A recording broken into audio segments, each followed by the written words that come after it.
Sure hope he comes.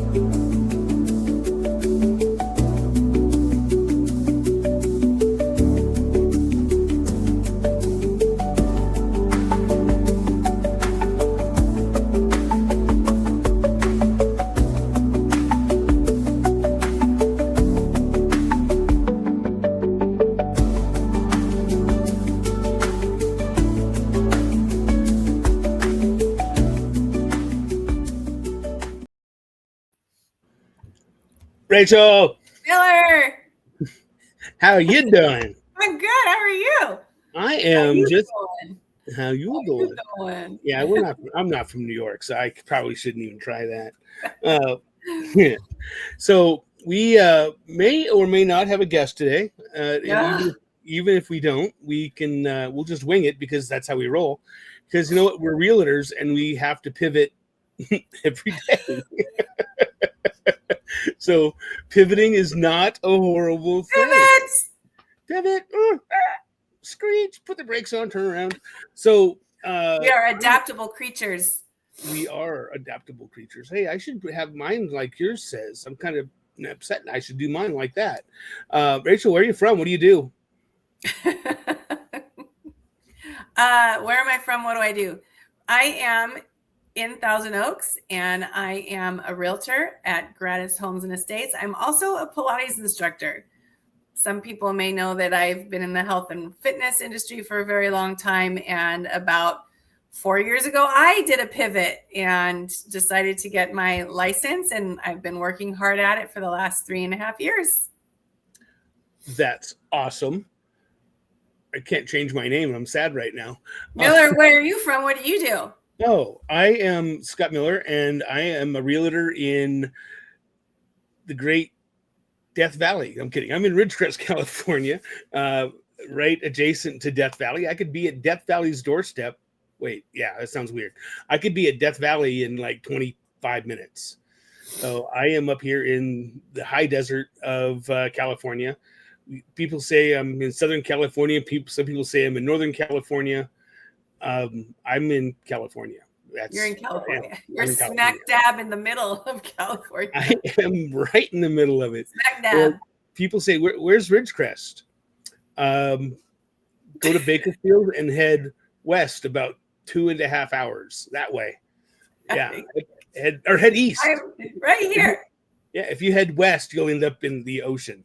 So if you go to Bakersfield and head east 2.5 hours, you'll run into Ridgecrest, the world's largest naval base in the middle of the desert. Yeah, there you have it. Yeah, and I'm a realtor. Yeah, I'm a realtor. See, it says I'm a proud American realtor. Ugh. Oh boy, yes, really you are. Yeah, you are proud. Yeah, that's wait. Do Pilates use chairs? No, Pilates don't use chairs. No. We do have a chair in Pilates. It's just not the kind of chair you're thinking about. So I can't sit in it and just watch? Never mind, don't answer that. That's different. No. So while we're, you know what, I can go grab this. So today we're hoping that we are going to have a guest on that is a home inspector. And if he doesn't pop on, then we have plenty that we can talk about in that realm. But I think today's information, even though is very helpful to new agents, because that's kind of like one of our top 3 goals is to be informative to new agents, is to also help inform both buyers and sellers to understand what the home inspection process is about. And one of our top 15 questions, one of them that I love is, what is the most common thing that home buyers or sellers freak out about? What do they freak out about when it comes to home inspections? So I sure do hope our guy, what is his name? I just went out of my head. Ricky Lugo. Okay, Ricky. There you go. Yeah. Hopefully he'll come on. If not, then I think between the two of us, we'd have enough funny stories to last a little bit of time. I would agree.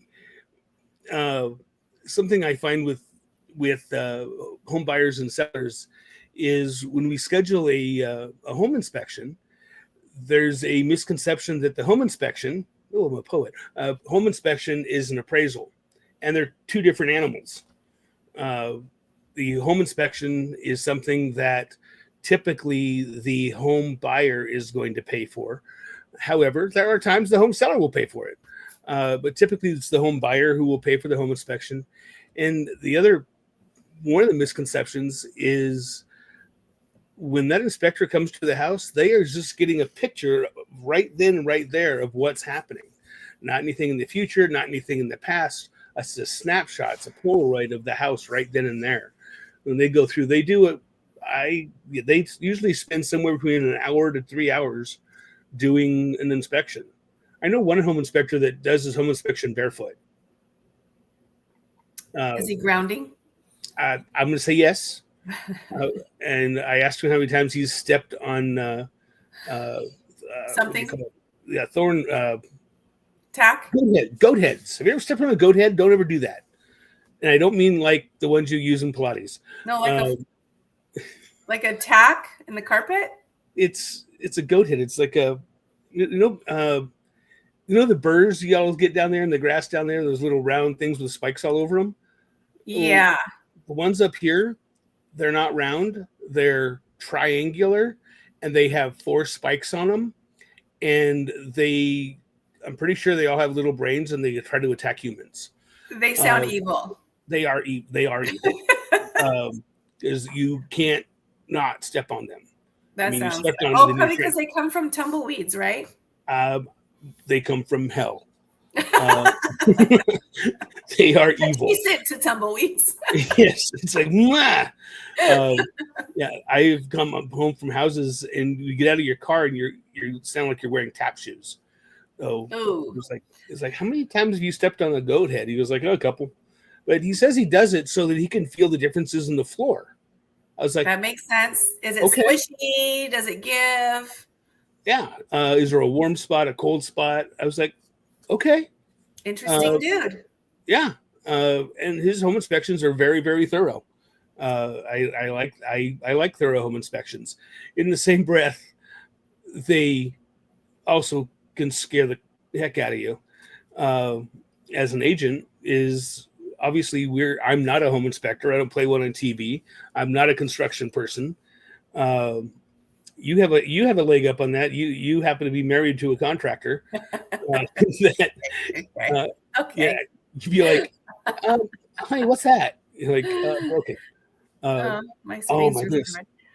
Yeah, I have through osmosis picked up quite a bit of knowledge in terms of like home and building and inspection and that type of thing. But a home inspector, a professional, I am not. But I kind of can see things stand out a little bit. And home inspectors, they look past what a home buyer is looking at. A home buyer is there with their emotional eyes, if you will. And they're thinking about what it's going to be like, what it would be like to live in that home, how they would decorate it, how they would make it their own, how it will work for their family. They'll be thinking about how it will work for holidays and all those kind of things. And they might see a fireplace and think, oh my gosh, I love the brick on this fireplace, or I love the location of this fireplace. And they're seeing the aesthetics of it and the layout and how will it function in their life. You tend to not see the things that that kind of give you the foundation and the integrity of the home. So, home inspections, muy importante. They're going to look deeper than just like, oh, it's, so nice and pretty in here, and this is how it's going to work for me. They're going to go through, and they're going to check water pressure. They're going to check every electrical outlet that they can get their hands on. They're going to check to make sure it's grounded. They're going to go look. They're looking at everything they can look at, from water to fans. I think my favorite inspection nuance on home inspections is when I see drain plug in the sink is missing. That's how you know they're really being thorough. Is the sink in the bathroom sink, the little plug, the little rubber plug. Got it. Yeah, they're like, it's missing. Yeah. I Okay. would Thanks. never would have thought about that. But they check all that. They check the gas. They check the gas lines. They check like the oven, if it's gas or electric, and they're checking to make sure it's working. And that's something also very important is when you're selling your home, and it's actually in the selling agreement that you are going to leave on all of the utilities. Is a home inspector can't inspect everything if there's no power, if there's no gas, if there's no water. So that's one of the reasons why your agent and why we will tell you to leave everything on. Even if you're moving to Arkansas, you still need to leave everything on. It should be minimal because you're not going to be using it. But you Correct. put the water heater down to vacation mode, and you can turn the water. You can, if you want to turn the water off at a toilet or something like that, just let somebody know. But you really have to leave everything on so that we can track it down and figure out what's going on. Uh, I had this was probably 2 weeks ago. A friend of mine in Chicago, they bought a house and everything looked beautiful. And they said, "Oh, we want to modify this one wall." So before they did it, they called the home inspector out just to get an idea what everything was before. And the home inspector got all done, and he said, "So when was the fire?" My friend said, "What fire?" "Well, the fire. What are you talking about?" There was a huge fire in the house, and the previous owners did not disclose it. And Wow. he found it in the attic behind some other boards, and they took pictures. And I'm like, "Oh my!" Ah! I feel like my wig just came off.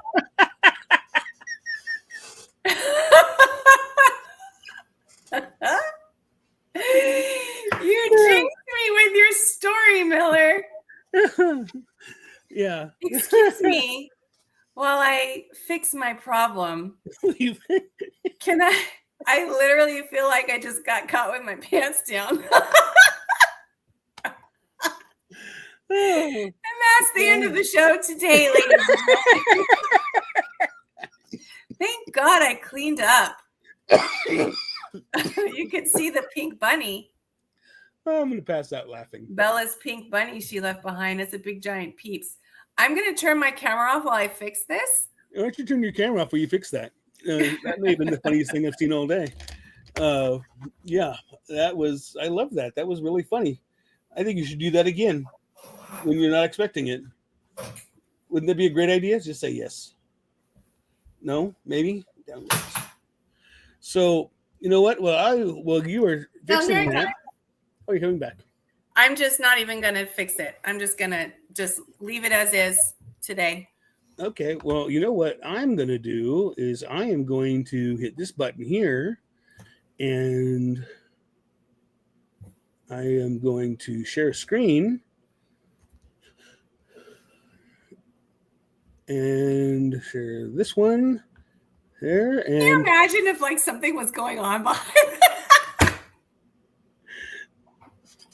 good. Yes. Wait.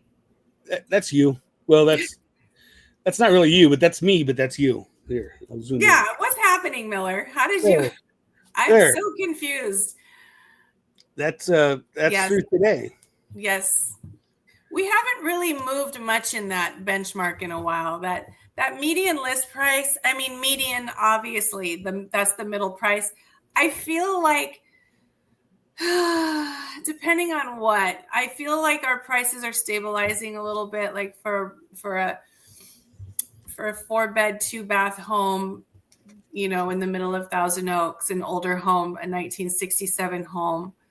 Those are in the mid 8s now, but they'll probably need a little TLC. There are great homes in the 1.3 that are probably move-in ready. What's amazing to me is you have 18 new listings in the last 5 days. And actually, I just pulled up our hot sheet. Yeah, inventory is starting to loosen up a bit. And I feel like, and if you pay attention to what other podcasters and experts are saying, we do have, I feel like our movement is based on our boomers right now, our baby boomers. And this is something that we talk about amongst our team a lot, is baby boomers at this point are starting to do a lot of downsizing, or moving into more of retirement or community type of living. And let me tell you, those places are popping up around town like you wouldn't believe. Oh, I have a big crack in my mug. We've got new facilities being built all around town, throughout Camarillo, all the way through Thousand Oaks, and they're beautiful facilities. And so we see a lot of our baby boomers starting to downsize. My mom is doing the same. My mom is 80 years old, and she's very active, very healthy, and she's renting her home out right now in Simi Valley, and is up renting a small little cottage up in the Central Coast. And the release of the responsibility of having to maintain a home and a property for her is great. She's living a great life right now. And I feel like a lot of baby boomers are doing the same. So that, I feel like that's loosening up our market, because houses are going on the market that have not been on the market in a long time, if that makes sense. So a lot of maybe even original owners. And your days on market down there, median days on market's only 26. When you see mine, you'd be like, oh my goodness. Yeah, again, it depends on what it is. You know, our townhomes and our condos, those are sitting on the market longer. Those are trickier. And any home that is in an HOA, that's getting trickier. They're starting to sit on the market a little bit longer. So, I mean, you can't really mess with the active listings and the new listings, because that's a hard number. But the 1.3 million and the 26 days, I feel like from what I'm seeing, that's a little off, but it's a ballpark. Take it with a little grain of salt. It's a median. It's a median. And if you are a buyer and you're looking to buy in the area, whether it's Thousand Oaks or surrounding areas, Simi Valley, Moore Park, Camarillo, Westlake Village, even Calabasas, Santa Clara Hills, find yourself a realtor. And don't let these prices persuade you either way. Find a realtor, let your realtor know, reach out to me, let me know what your checklist is. What's your box? What are you looking for in terms, what's your wish list for your home? What is it you're looking for?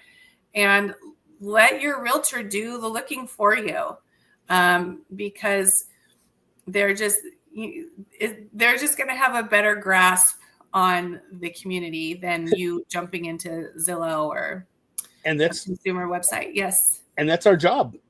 That is our job. Yeah. Just to find out who, what, when, why, where, how. And to go along with that, the other big thing is the Zillow world, people are always going to look at Zillow. But when you're ready to go and buy that house, reach out to a lender like, oh, I thought he was on here. Never mind. Okay. You have down there in your neck of the woods down there. John, even in your neck of the woods. Yeah, absolutely. Reach out to your lenders to get your pre-approval so you can make that happen. That's a huge thing. I think this one's mine. Is this one mine? Yes. Look at that. There's a little bit of a difference. Look at our days on market. Oh, it's not showing you, is it? Excuse me. Bink. Share. There. Look at our days on market. Yeah, it's going up. So why do you think that is? Why do you think houses are sitting longer? It's because the prices have gone up? No. Out here, my opinion. Oh, this is probably where I should say our disclaimer that I didn't do in the beginning of this. The following is an opinion of myself and only myself, not the opinion of Epic Realty or anybody else they may or may not be associated with. and these are only opinions, and you should do your own due diligence. Was that good? I think that was good.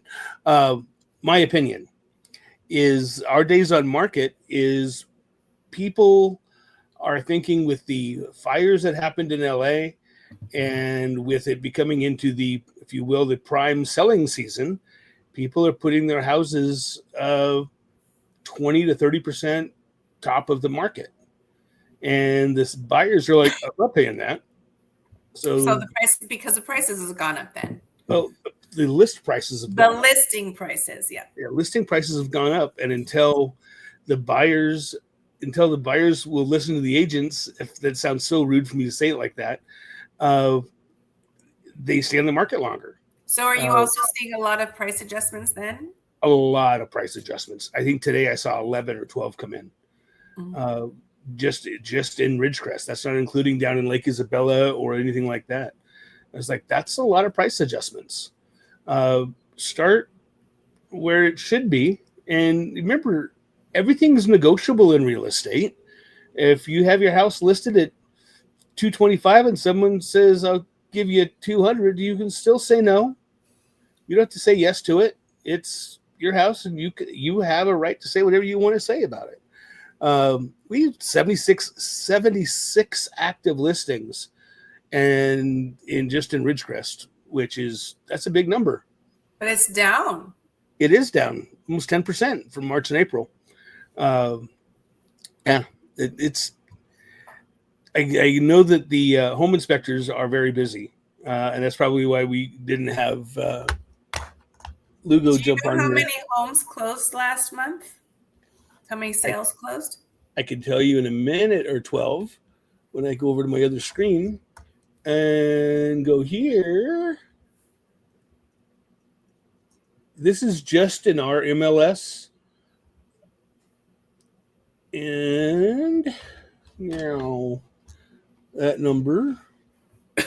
In the past week here, just the past week, we've had 16 homes closed in Thousand Oaks and surrounding areas. Wow. In the last 30 days here in Ridgecrest, we've had 106 new listings. And wow. Again, this is the last 30 days, so this number is a little skewed. The new listings is 106. Listings with price changes, 75. Ooh.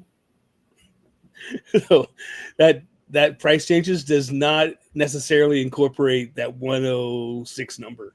That's the total number of homes on the market. 100 and we've closed 65 homes in the last 30 days here in Ridgecrest. And as I'm looking through this list,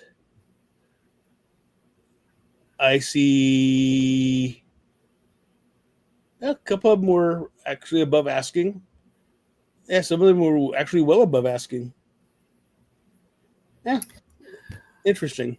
Well, Miller, hopefully next Wednesday we can have either our home inspector or our other gal who was going to speak this last week about, what was her topic? The sub two? The sub two market. And that's you and I had a conversation about this earlier in the week. We did.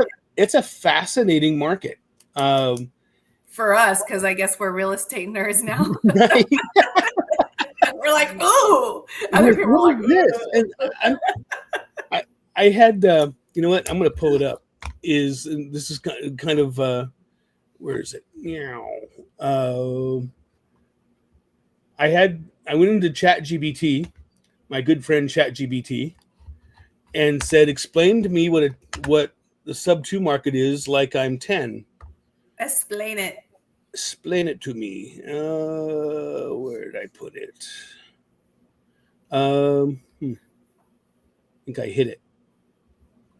Okay, let's just do this way. You talk for a second. Yeah. You talk. So sub 2 meaning subject to whatever the deal or negotiation may be. And so it is very much a creative way for a buyer to purchase a home, and also a creative way for a seller to help a buyer, or even if a seller is in a position where they're in a foreclosure, it could help a buyer, or excuse me, a seller get out of a home that they're about to foreclose. So it's at least in the scenario we were talking about together yesterday.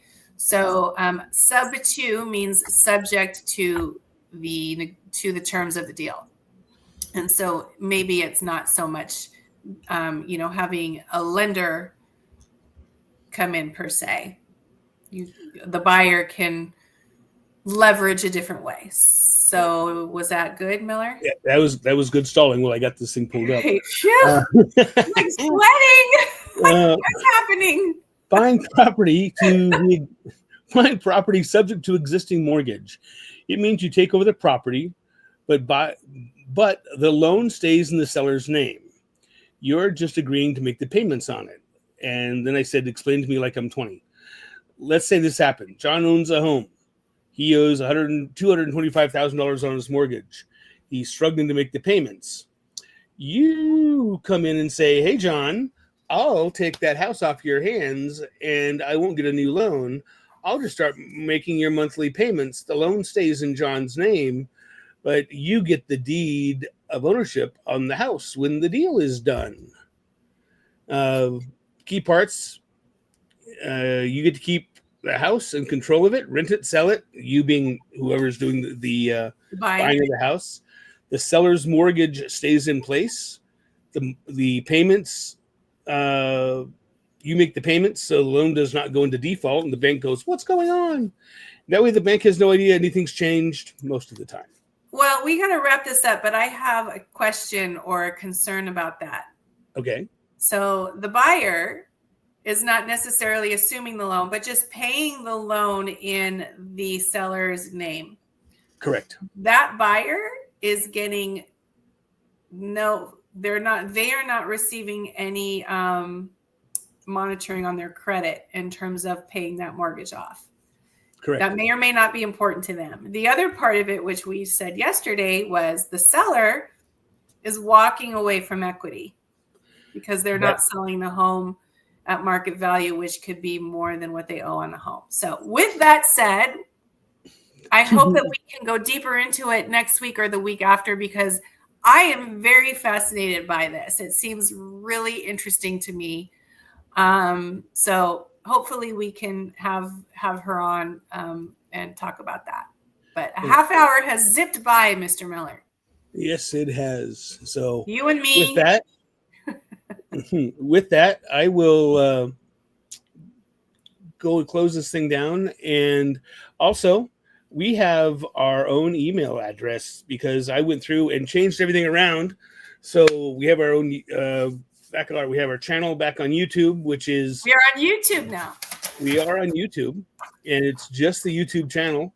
And I've totally forgotten it's the Rachel and Miller Show, isn't it? Yeah, Rachel and Miller Show. Yeah, that's what it is at gmail.com. And that's what it is on YouTube too. So I put all of our other shows on there, and we can get email on there. So it's still a work in progress, but I'm working on it. So with that, I will go jump away, and I'm going to see if we can get our people on here next week. Let's get them. Come on. Get them. So very cool. I will talk to you very soon. All right. And until next time, we'll talk soon. Take care. Bye. Bye.